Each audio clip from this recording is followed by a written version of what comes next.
자, 이번 시간에는요, 정보 강조를 선택하신 친구들이 보시면 되겠습니다. 자, 정보 강조라고 하는 거는요, 잠시만요. 정보 강조라고 하는 거는 한족이 아닌 북방민족, 북방민족이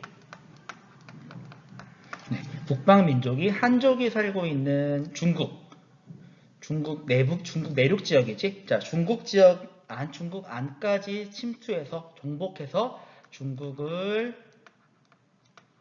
중국의 일부 혹은 많은 부분을 정복해서 통치하는 왕조를 정복 왕조라고 해요. 우리가 지난번에 배웠던 유목민족들의 5호 16국 시대, 자, 얘네들은 정복 왕조까지는 아니었지만 이들은 북방 민족이 중국의 한족을 지배하기 위해 세웠던 나라들이야. 그래가지고 그 전에 배웠던 나라들과는 그러한 차이점이 있어요. 최초의 정복 왕조라고 할 수 있는 거는 거란족이 세운 나라였고요. 거란족은 원래는 북쪽에 우리가 고구려랑 중국 사이에 살던 민족인데 이 중에서 거란의 야유라보기라는 사람이 거란족을 통합을 하고 옆에 있던 발해를 멸망시켰어.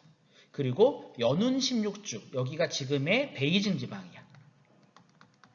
베이징. 그래서 베이징 주변을 차지했고 그 다음에 나라 이름을 중국식으로 요라고 바꿨어요. 요나라. 그리고 이 요나라는 송나라를 공격하기 전에 우선 고려를 공격해서 고려와 형제관계를 체결을 하고 그 다음에 송나라를 공격을 했어요. 송나라를 공격한 다음에 결국 이 송나라는 이 거란 요나라의 공격을 이기지 못했고 그 이후에 전연의 맹약이라는 것을 맺죠. 이거는 뭐였냐면은 송과 요가 형제관계를 맺죠. 근데 이 형제관계에서 형은 송나라고 요는 동생이었어. 하지만 송이 요에게 매년 돈을 바치는 거야. 요거를 세패라고 하는데 아무튼 돈을 매년 바쳤어. 그러니까 쉽게 말해서 송은 내가 형이야. 하지만 대신 요나라에게 돈을 갖다 주는 굉장히 이상한 관계였지. 자, 이랬던 요나라가 있을 무렵 옆에서 이번에는 새로운 민족이 등장을 해요. 탕구트라고 하는 민족이 등장을 하고요. 이 탕구트라는 민족이 서하라는 나라를 세우고 송을 공격해. 여기에서 이번에는 얘는 아마 이 서하는 요보다는 좀 약했나 봐.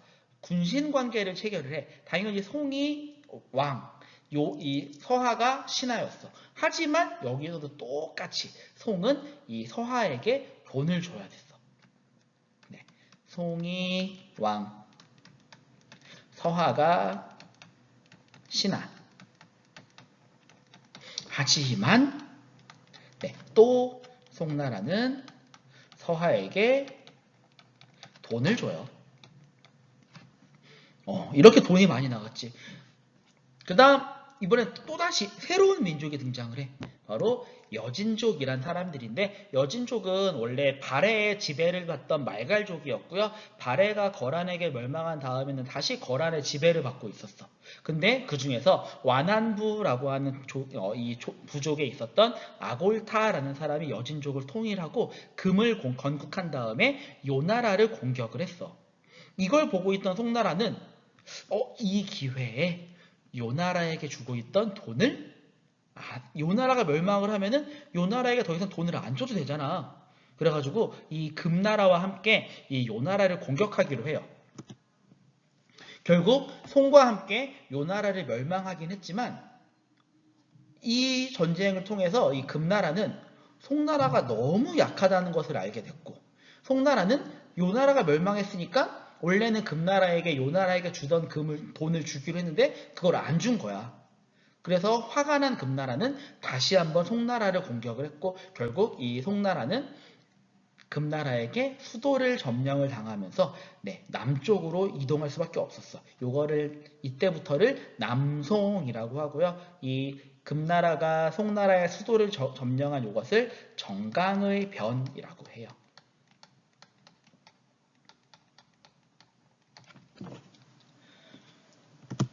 자, 그리고 이 나라들, 특히 요나라와 금나라 같은 경우에는 이 유목민과 농경민을 분리해서 통치하는 이원적 통치체제를 실행을 했어요. 그래가지고 유목민 따로, 농경민 따로 이렇게 따로따로 분리해서 통치를 했지만 당연히 우위에 있는 지배층은 유목민이었어.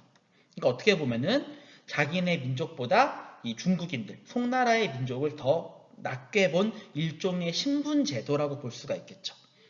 자, 그렇지만 우리가 지난번에도 배웠었지만 이 중국의 문화라고 하는 것은 좀 어떻게 보면은 그들만이 갖고 있는 매력 같은 게 있어가지고 네, 중국을 점령한 나라들은 자연스럽게 시간이 지나면 중국의 문화에 빠져들게 되었나 봐.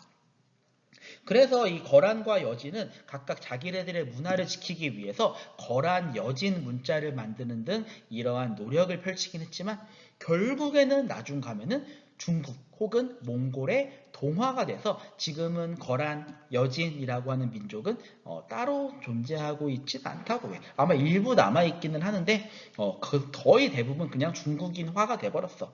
특히 나중에 금나라는 나중에 가면은 금나라의 지배층들은 모두 원래 송나라에서 입던 옷들을 그대로 갖춰 입는 그냥 왕의 지배층의 민족만 여진족으로 바뀔 뿐 겉으로 볼 때는 송나라 같은 나라가 되었어. 이게 진짜 중국의 매력인 것 같아. 어쨌든 이렇게 정보광조, 특히 가장 강력했던 금나라는 이 중국의 북부 지방을 거의 다 지배하면서 굉장히 강력한 힘을 자랑했지만 여기에서 더 강력한 유목민족이 등장을 했죠.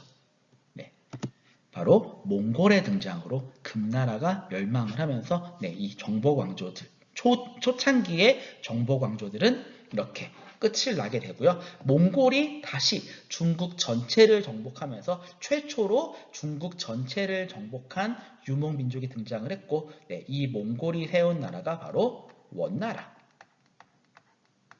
라고 하는 나라입니다. 네, 정보광조 부분은 여기까지 진행을 할게요.